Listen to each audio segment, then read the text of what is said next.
झारखंड विधानसभा का विशेष सत्र जारी। तीसरे दिन वित्त मंत्री ने पेश की अनुपूरक बजट। राज्यपाल ने दी कार्य योजना की जानकारी। रांची में जेएमएम केंद्रीय समिति की विस्तारित बैठक आयोजित। बैठक में सीएम हेमंत सोरेन हुए शामिल। सदस्यता अभियान और अधिवेशन पर हुई चर्चा। बक्सर में हेलमेट वितरण कार्यक्रम का आयोजन। एसपी शुभम आर्य ने यातायात नियमों का पालन करने की अपील। कहा, सुरक्षा के प्रति लोगों को जागरूक करना उद्देश्य।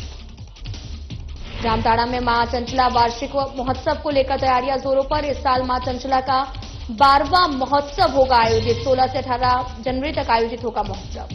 बोकारो में राज्य स्तरीय पुलिस शूटिंग प्रतियोगिता का आगाज। प्रतियोगिता में कुल 8 टीमें ले रही भाग। 148 प्रतिभागी आजमा रहे अपनी किस्मत।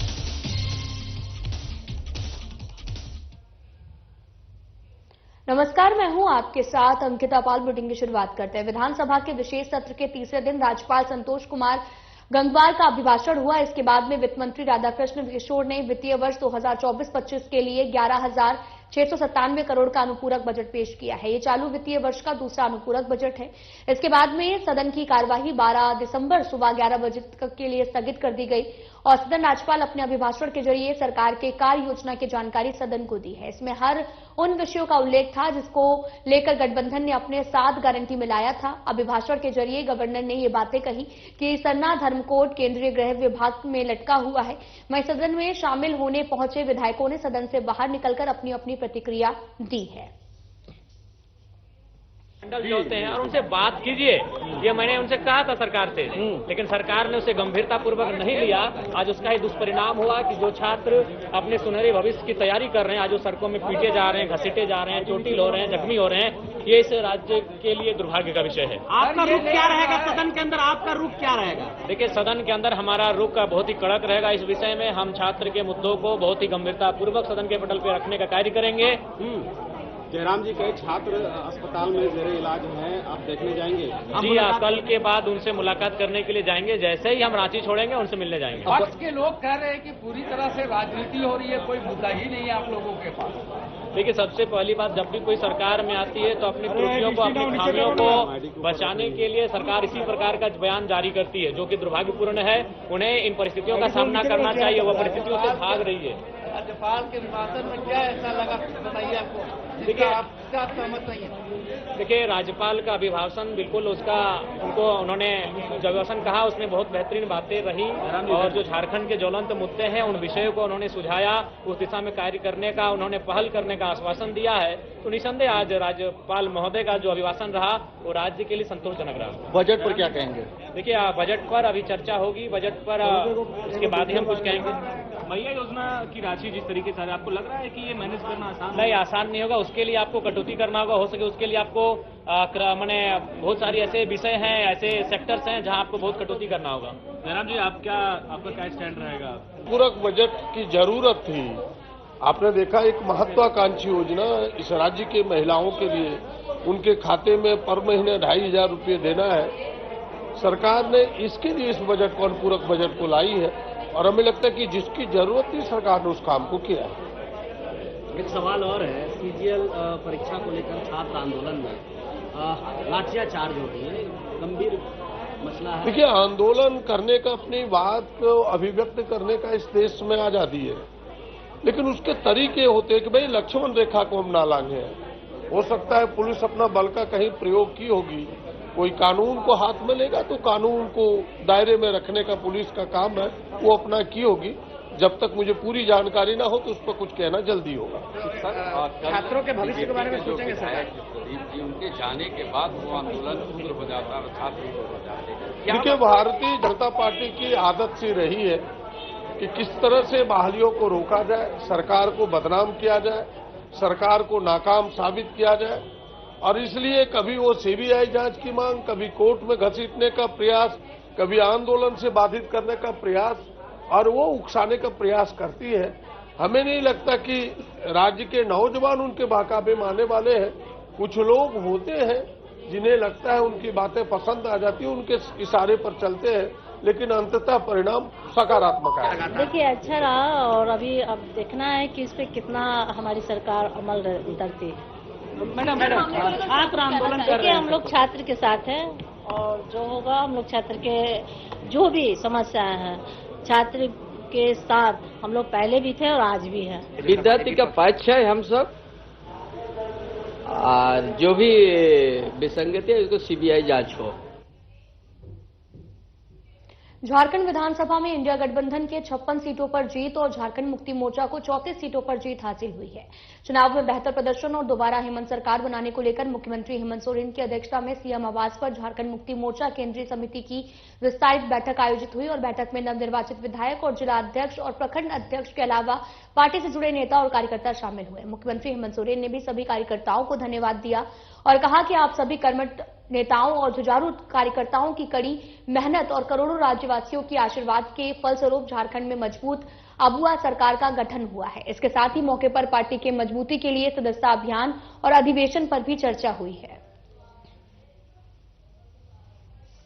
सबको बुलाए थे, सब जिले से लोग आए हुए थे। इतना अच्छा मैंडेट मिला है, झारखंड में जनादेश आया है, इसलिए सब संगठन के लोगों को आभार व्यक्त किया है। योजनाओं को लेकर के क्या कुछ कहा गया? योजनाएं जो लाई, अभी योजना की चर्चा यहाँ नहीं हुई, अभी सिर्फ संगठन को आगे भी सम्मान दें। 2029 के चुनाव के लिए क्या तैयार किया? अभी बहुत समय है, पूरा तैयारी ही तैयारी है। आप लोग सालों भर तैयारी में रहते हैं। साबित खिदमत फाउंडेशन और मानवाधिकार एवं सामाजिक न्याय संस्था के बैनर तले बक्सर नगर के ज्योति प्रकाश चौक पर हेलमेट वितरण कार्यक्रम का आयोजन किया गया। कार्यक्रम में पुलिस अधीक्षक शुभम आर्य, यातायात पुलिस उपाधीक्षक रजिया सुल्ताना और साथ ही यातायात निरीक्षक संजय कुमार, साबित खिदमत फाउंडेशन के निर्देशक और मानवाधिकार और सामाजिक न्याय संस्था के प्रदेश सचिव डॉक्टर दिलशाद आलम, समाजसेवी साबित रोहतासवी और जेडीयू नेता डॉक्टर निसार अहमद ने हेलमेट वितरित कर लोगों को यातायात नियमों का पालन करने की प्रेरणा दी और इस अवसर पर एसपी शुभम आर्य ने कहा कि इस प्रकार के कार्यक्रम यातायात नियमों और सुरक्षा के प्रति लोगों को जागरूक करते हैं। उन्होंने बताया कि हेलमेट न केवल कानूनी आवश्यकता है बल्कि दुर्घटनाओं में जान बचाने का भी एक महत्वपूर्ण साधन है। यातायात पुलिस उपाधीक्षक रजिया सुल्ताना ने भी कार्यक्रम में कहा कि सिर में चोट लगने से जान जाने का खतरा सबसे ज्यादा अधिक होता है, ऐसे में हेलमेट पहनना, वाहन चलाना बेहद जरूरी है। ये लगातार जागरूकता अभियान चलाया जा रहा था कि जब भी बाइक चलाएं, ट्रिपल लोडिंग न चले, बिना हेलमेट न चले, यातायात नियम का पालन करें। और नई जागरूकता अभियान के तहत जो भी संदेश को दिया जा रहा था, जो भी अनुपालन नहीं कर रहे थे, उनके विरुद्ध सम्मानी कार्रवाई की जा रही थी। और आज इसी का एक कार्यक्रम चलाया गया कि जो भी बिना हेलमेट चल रहे हैं, जो गरीब तबके के लोग हैं, उनको देख कर पहचान कर उनको हेलमेट का वितरण। मां चंचला वार्षिक महोत्सव को लेकर तैयारियां शुरू हो चुकी हैं और इस साल मां चंचला का 12वां महोत्सव है, जो आगामी 16 जनवरी से 3 दिवसीय वार्षिक महोत्सव के भव्य आयोजन हेतु मां चंचला वार्षिक महोत्सव समिति के द्वारा प्रथम बैठक जामताड़ा गांधी मैदान के समीप समिति के अध्यक्ष वीरेंद्र मंडल के नेतृत्व में आयोजित हुई और इस बैठक की अध्यक्षता राजा अजीत कुमार सिंह ने किया है और बैठक के दौरान मां चंचला वार्षिक महोत्सव समिति के पदाधिकारी एवं स्वयंसेवक सहित मंदिर के पुरोहित मौजूद रहे हैं। मौके पर समिति के अध्यक्ष वीरेंद्र मंडल ने कहा कि आगामी 16 से 18 जनवरी तक आयोजित होने वाले मां चंचल वार्षिक महोत्सव में सफल संचालन और भव्य रूप से 16 जनवरी को मां चंचला कलश यात्रा के सफल आयोजन हेतु कई महत्वपूर्ण बिंदुओं पर विचार विमर्श किया गया। 16 जनवरी को कलश यात्रा निकाली जाएगी, जिसमें लगभग 30,000 माता बहनें भाग लेंगी। इसके साथ ही अगले 2 दिनों तक कई तरह के धार्मिक अनुष्ठान किए जाएंगे।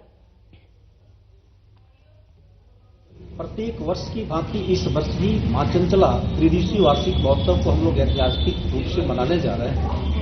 जिस प्रकार से आप सभी जानते हैं कि प्रत्येक वर्ष 16 जनवरी को माता का भव्य कलश यात्रा, 17 और 18 जनवरी को विभिन्न प्रकार के धार्मिक अनुष्ठान के साथ साथ सांस्कृतिक कार्यक्रम के आयोजन माता के मंदिर में होता है। इस वर्ष भी हम लोग 12वीं माता का जो वार्षिक महोत्सव मनाने जा रहे हैं। 16 जनवरी को भव्य कलश यात्रा और 17-18 को विभिन्न प्रकार के धार्मिक अनुष्ठान के साथ साथ वहां पे माता के मंदिर में विभिन्न प्रकार के सांस्कृतिक कार्यक्रम का अनुष्ठान। इस बार का जो कार्यक्रम है 12वीं वार्षिक महोत्सव में पूरे जिले भर के जामताड़ा, नाला विधानसभा और सारठ का भी हर जगह से लोगों का समागम होगा। तमाम हमारे जितने भक्तजन हैं, माता का जो स्वयंसेवक हैं, सब मिलेंगे।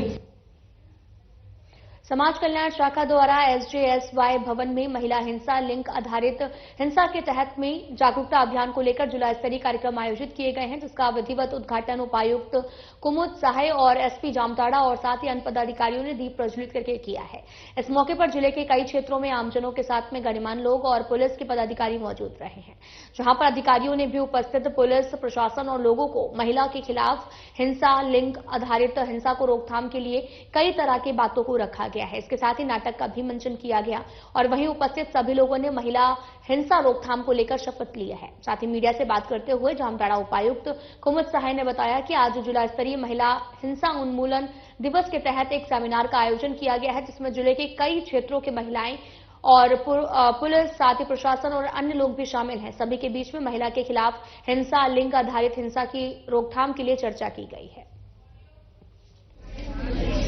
आज जो ये वर्कशॉप का आयोजन किया गया है, इसका मुख्य उद्देश्य बाल विवाह रोकने और हिंसा को रोकने के लिए किया गया है, जिसमें बहुत अच्छे से एक अभी नुक्कड़ नाटक का भी आयोजन किया गया था, जिसमें दिखाया गया और समझाया गया कि कैसे बाल विवाह एक तरह से अभिशाप है और इससे कई बुराइयां आगे बढ़ रही है।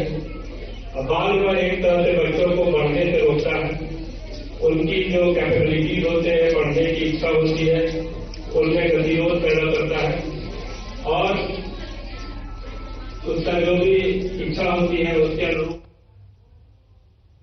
समस्तीपुर नगर स्थित निजी विवाह भवन आर्यन उत्सव पैलेस में नगर राष्ट्रीय जनता दल समस्तीपुर के सदस्यता अभियान का शुभारंभ स्थानीय विधायक सह बिहार विधानसभा के मुख्य संचितक अख्तरुल इस्लाम शाहीन ने किया है और इस अवसर पर भी राष्ट्रीय प्रवक्ता जयंत जिज्ञासु ने मीडिया से राज्य और केंद्र सरकार की गलत नीतियों पर विरोध जताते हुए सदस्यता अभियान चलाकर समाज के कमजोर तबके के लोगों को आरजेडी से जोड़ने और तेजस्वी यादव का हाथ मजबूत करने का आह्वान किया है। स्थानीय विधायक अख्तरुल इस्लाम शाहीन ने कहा कि कार्यकर्ता ही पार्टी का स्तंभ होता है, कार्यकर्ता ही पार्टी को बढ़ाता है, सजाता है और मजबूत बनाता है। इसलिए तेजस्वी यादव के हाथों को और अधिक मजबूत करते हुए इस बार बिहार में आरजेडी की सरकार बनानी है और साथ ही मजबूती के साथ में सदस्यता अभियान को आगे बढ़ाना है और सभी वर्गों को साथ लेकर गरीब, शोषित, वंचित और समाज के सभी को सदस्य बनाने और पार्टी को हर स्तर पर मजबूत करने का अभियान चलाया जाएगा। तो एक बड़ी जिम्मेदारी है, बिहार की करोड़ों जनता की आशा अपेक्षा राष्ट्रीय जनता दल पर है और इसलिए हम लोगों का सदस्यता अभियान को बेहतर ढंग से किया जाए, बूथ स्तर पे किया जाए और तमाम वर्ग के लोगों को उसका सदस्य बनाया जाए। इसी उद्देश्य के तहत सदस्यता अभियान का नवीनीकरण चल रहा है 2024-2027 तक के लिए। तो उसी अभियान के तहत आज महानगर राष्ट्रीय जनता दल की बैठक हुई है और हर बूथ से हमारे लोग आए हैं, सदस्य बने हैं, अपने सदस्य बनाने के लिए यहाँ सुरक्षित ले रहे हैं और हम लोग उम्मीद करते हैं कि आने वाले दिनों में राष्ट्रीय जनता दल इतना मजबूत होगा। तो गरीबों, वंचितों, शोषितों, उपेक्षितों, लांछितों की आकांक्षाओं, उम्मीदों और आशाओं की सहजता के साथ एक पार्टी, हमारी पार्टी को कभी भी किसी अडानी अंबानी के रहमो करम पर रहने के लिए दो चार नहीं होना पड़ा। तो ये एक तरह से आप समझ लें कि गांव, गरीब और गांधी को केंद्र में रखकर यह पार्टी शुरू से काम कर रही है। कोडरमा जिला मुख्यालय से महज कुछ किलोमीटर दूरी पर बसा नगर पंचायत के वार्ड संख्या 1 का फुलवरिया गांव की विकास की पोल खोलता नजर आ रहा, जहां के लोग आज की मूलभूत समस्याओं से जूझते नजर आ रहे हैं। गांव के कई चापाकल खराब पड़े हुए हैं और शौचालय जर्जर होने के कारण लोग जंगल की तरफ खुले में शौचालय जाने को विवश हैं और बिजली आज तक गांव तक नहीं पहुंची है। कुछ लोगों को सोलर लाइट मिली है तो वहीं कई लोगों को अब वंचित भी हैं और मुख्य सड़क से जोड़ने वाला गांव का सड़क मार्ग आज भी पक्की सड़क नहीं हो पाई है और साथ ही आपको बताते चले कि जिसको लेकर ग्रामीणों में सरकार से नाराजगी है। उनका कहना है कि विकास के कार्य को बेहतर करने के लिए हम लोगों ने जनप्रतिनिधियों से कई मर्तबा मुलाकात की है और कोई भी हमारी बातें सुनने के लिए तैयार नहीं है। अभी हम मौजूद हैं कोडरमा जिला मुख्यालय से महज कुछ ही दूरी पर और यह गांव पड़ता है फुलवरिया, जो कि नगर पंचायत के वार्ड नंबर 1 क्षेत्र में आता है और धारी आश्रम के ठीक पीछे पड़ता है। इस गांव में तकरीबन 70 से 80 घर हैं और इस गांव में खास करके कई समस्याएं सुनने को मिल रहा है। यहाँ पे पानी की समस्या है, कई चापाकल सरकारी लगे हैं जो कि खराब पड़े हैं, जिसके कारण लोगों को पानी की समस्या का सामना करना पड़ रहा है। साथ ही आपको बता दें कि कई लोग को शौचालय अब तक नहीं मिल पाया है, शौचालय योजना का लाभ। साथ ही जिन लोगों को शौचालय मिला है उनका शौचालय काफी जर्जर हो जाने के कारण वे लोग खुले में शौच जाने को मजबूर हैं। साथ ही यहाँ पे तकरीबन 12 वर्ष पहले बिजली का खंभा गाड़ दिया गया है, तार भी खींचा हुआ है, परंतु लोगों के घर में आज तक बिजली नहीं मिल पाया है। साथ ही अब तक मुख्यालय से जो सड़क यहाँ पे फुलवरिया गांव पहुंचती है, बीच में फॉरेस्ट पड़ने के कारण काफी दूर तक सड़क का निर्माण नहीं हो पाया है। कच्ची सड़क है, जिससे लोगों को परेशानियों का सामना करना पड़ता है। लगातार यह आवाज उठ रही है, पर अब तक समस्या का समाधान नहीं हो पाया है। इसलिए हम गांव के लोगों से बात करते हैं और जानने की कोशिश करते हैं कि गांव के लोगों का क्या कहना है। हमारा घर तो देना है, सरकार से मांगना है और शौचालय मांगना है, बस इतनी। अभी तक आपको आवास योजना का लाभ नहीं मिला है? नहीं। और शौचालय वगैरह है बना हुआ? शौचालय कहाँ बनल है? शौचालय से बेटी पुतो सब जंगल न जाते। गैस टंकी नहीं है। राशन कार्ड है? हाँ। और तो जो फ्री गैस मिलता था उज्ज्वला योजना के तहत, वो मिला है आपको? नहीं।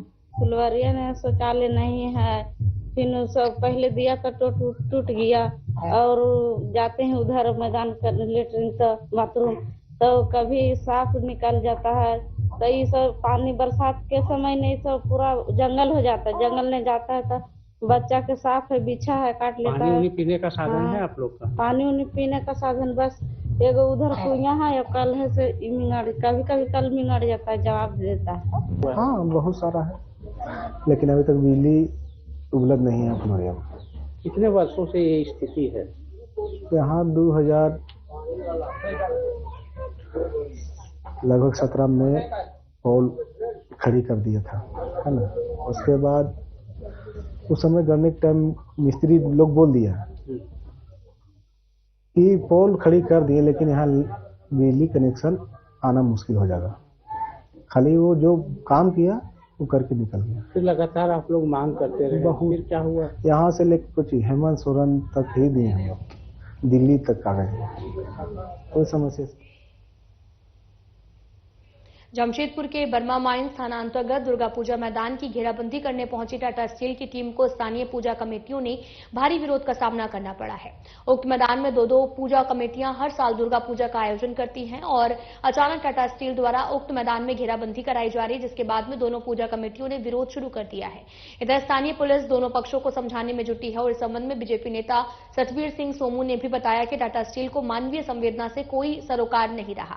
टाटा स्टील आए दिन सुंदरीकरण के नाम पर खाली पड़े जगहों को छेक कर उसकी व्यवसायीकरण में लगी है और उसे ना मैदान के ऐतिहासिक महत्व से लेना देना है, ना ही धार्मिक भावनाओं से। समूचे बर्मा माइंस की घेराबंदी कर वहां पर अपना कब्जा जमा लिया है और कंपनी से निकलने वाले ट्रकों से हर वक्त जाम की स्थिति बनी रहती है। सड़क दुर्घटनाओं में इजाफा हो रहा और यहां तक कि कंपनियों से भारी मात्रा में प्रदूषण भी फैल रहा है। इसे रोकने के बजाय टाटा स्टील ऐतिहासिक और धार्मिक स्थलों को कब्जे में लेकर विस्तारीकरण करने में जुटी हुई है। उन्होंने कहा कि यदि टाटा स्टील तत्काल इस मैदान की घेराबंदी नहीं रुक पाती तो इसको लेकर उग्र आंदोलन किया जाएगा। बिष्णुपुर में धूल भी नहीं उड़ता है सड़कों पे। जो अधिकारी लोग वहां बैठे हैं उसके लिए मशीन रखा है वो लोग कि वहां साफ करने के लिए, और यहाँ जब कचरा उठाया जाता है तो बेलचा से उठाया जाता है। जब तक पारसी समाज के लोग यहाँ टाटा के एमडी और प्रमुख जगह पदों पर थे, उनमें मानवता थी, उनमें ह्यूमन राइट्स के बारे में सोचते थे, इन्वायरमेंट के बारे में सोचते थे। जब से पारसी समाज हट गया है, दूसरे लोग बन गए, उनको प्रॉफिट चाहिए। अब प्रॉफिट ही नहीं, जब उस पद से हटते हैं, आज चाणक्य चौधरी हैं, उनसे पहले जो थे, ये चाणक्य चौधरी हटने वाले 2-4 महीना में, वो अपना 2-4 को ठेका लगा देते हैं यहाँ पर, उनका बिजनेस चल रहा है। तेलुगु वाला लोग का जो एमडी आएगा उसका अपना कैंटीन चलने लगेगा, महाराष्ट्र का आदमी काम करते रहेगा। ये लोग बिजनेस खाली काम कर रहे हैं, लोग का काम धंधा है, समझ गए। और उनके लिए जीवन मृत्यु कोई लेना देना नहीं। सेफ्टी क्या, सेफ्टी का जो करोड़ों रुपया खर्चा कर रही है टाटा स्टील, वो क्या चार दीवारी के अंदर ही है? बाहर में जो सेफ्टी किसी को नहीं। कंपनी डेली नया ढोंग और नया प्रखंड इंडस्ट्री है ये, जहां पर बरसों से आजादी से पहले दुर्गा पूजा होती आ रही है और यहाँ पर अभी गाड़ियां लगाना चालू कर दी है। हजारों स्कूल यहाँ पर है, ईस्टर्न बस्ती है, रघुवर नगर है, क्वार्टर है, यहाँ के लोग कहाँ जाएंगे? टाटा कंपनी ने गेट बनाया, पहले भी हमने धरना प्रदर्शन करके ये फ्लाईओवर बनाया, पर उसमें टेलर ट्रक कोई नहीं चलता है। और ईस्टर्न बस्ती से लेके अगर आप देखिएगा स्टेशन आपको आना हो या कोई मर रहा जी रहा या एम्बुलेंस का काम हो, डेली शाम को 8 बजे 9 बजे के बाद गाड़ियों का जाम लगा रहता है। आप ब्रह्मेश रोड से स्टेशन नहीं जा सकते, ना टेलको जा सकते हैं। टाटा कंपनी के बड़े अफसर एसी कमरों में बैठे हुए हैं, उनको कोई मतलब नहीं है। जो टाटा जी की सोच थी, इस शहर को बसाया था, हमारे पूर्वज यहाँ पर आके टाटा कंपनी में काम किए या टाटा के यहाँ पर consultant. Swami Dharmabandhu college of education में IQAC प्रकोष्ठ के अंतर्गत समावेशी शिक्षा पर एक सप्ताह व्याख्यान माला सफलतापूर्वक संपन्न हुआ है। महाविद्यालय के निदेशक डॉक्टर नजीर अंसारी के दिशा निर्देश में यह कार्यक्रम सफलतापूर्वक हुआ है और प्राचार्य डॉक्टर सारिका कुमारी, उप प्राचार्य फौजिया सानम और साथ ही IQAC के समन्वयक डॉक्टर फजल इकबाल ने मुख्य वक्ता SBM शिक्षक प्रशिक्षण महाविद्यालय के प्राचार्य डॉक्टर शशिकांत यादव को स्मृति चिन्ह और शॉल देकर सम्मानित किया। मुख्य वक्ता का परिचय महाविद्यालय की सहायक प्राध्यापिका नीलिमा आनंद ने किया। मुख्य वक्ता डॉक्टर शशिकांत यादव ने समावेशी शिक्षा के कई पहलुओं को प्रशिक्षुओं के बीच में प्रस्तुत करते हुए कहा कि समाज के निर्माण में समावेशी शिक्षा का महत्वपूर्ण योगदान है। सभी प्रकार के शिक्षार्थियों के लिए पाठ का डिजाइन करना अनिवार्य है। एक सप्ताह लेक्चर सीरीज का आयोजन किया गया था जो 5 से लेकर 11 तक का था। आज समावेशी उसका एक टॉपिक लेक्चर सीरीज था, टॉपिक समावेशी शिक्षा, जिसपे विभिन्न क्षेत्रों से विभिन्न कॉलेजों से हम लोगों ने कीनोट स्पीकर को बुलाया, उन्होंने अपना वक्तव्य रखा और समावेशी शिक्षा पर हमारा मुख्य टॉपिक था, जिसके ऊपर व्याख्यान माला हमारा 7 दिनों का एक सप्ताह का चला। मैम, आज के परिवेश में और आज के इस दौर में इस तरीके के सेमिनार से बच्चों में क्या कुछ प्रभाव पड़ता है? देखिए, ये हमारा है कि बच्चे, हमारा जो मुख्य टॉपिक का ये था, बच्चे एक किताबी चीजें को पढ़ के सीखना, और एक सेमिनार जब हम आयोजित करते हैं और जो हमारा ये कोलैबोरेशन, एक देव कॉलेज ऑफ एजुकेशन के भी बच्चे यहाँ पर उपस्थित हैं, तो जो लेक्चर सीरीज बाहर वक्तव्यों के द्वारा दी जाती है और आयोजित की जाती है, तो उससे बच्चे ज्यादा। 19वीं झारखंड राज्य स्तरीय पुलिस शूटिंग प्रतियोगिता 2024 का आयोजन बोकारो के सेक्टर 12 स्थित जैम्प 4 ग्राउंड में शुरू हुआ है, जिसका शुभ उद्घाटन जो है वो उत्तरी छोटा नागपुर के IG माइकल S राज ने गुब्बारा उड़ाकर किया है। इस मौके पर DIG Bokaro Surendra Jha, commandant XAMPP 4 Mukesh Kumar और SP बोकारो मनोज स्वर्गियारी मौजूद रहे। राज्य स्तरीय शूटिंग प्रतियोगिता में राज्य स्तर की कुल 8 टीमें भाग ले रही हैं, जिसमें प्रतिभागियों की संख्या 148 है। इस प्रतियोगिता में सफल प्रतिभागी नेशनल पुलिस शूटिंग प्रतियोगिता में भाग लेंगे।